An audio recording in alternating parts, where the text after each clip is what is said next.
ঢাকায় গ্যাস সংকটে বাড়ছে মাটির চুলার ব্যবহার। রাজধানীর অনেক বাড়িতে গ্যাসের তীব্র সংকট দিন দিন সমস্যায় পরিণত হচ্ছে। প্রাকৃতিক গ্যাস সরবরাহে ঘাটতির কারণে রান্নাঘরের সাধারণ চুলার পরিবর্তে আবার দেখা যাচ্ছে মাটির চুলা। রাস্তার মোড়ে, স্থানীয় বাজারে অল্প পরিশ্রমে তৈরি এই মাটির চুলা এখন ক্রেতাদের প্রধান পছন্দ।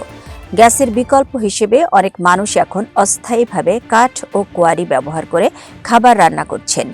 বিশেষজ্ঞরা বলছেন, গ্যাস সংকটের এই অবস্থা শুধু পরিবারের দৈনন্দিন জীবনযাত্রাকেই প্রভাবিত করছে না, বরং পরিবেশের উপরও নেতিবাচক প্রভাব ফেলছে।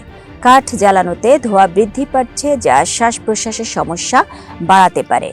সরকার বলছে সংকট সাময়িক এবং তারা দ্রুত পরিস্থিতি নিয়ন্ত্রণে আনার চেষ্টা করছে।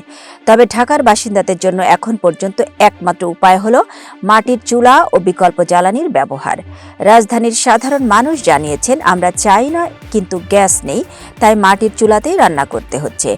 এই পরিস্থিতি প্রতিদিনের জীবনকে জটিল করে তুলেছে, কিন্তু মানুষ ধৈর্য ধরে সমাধানের অপেক্ষায় রয়েছে।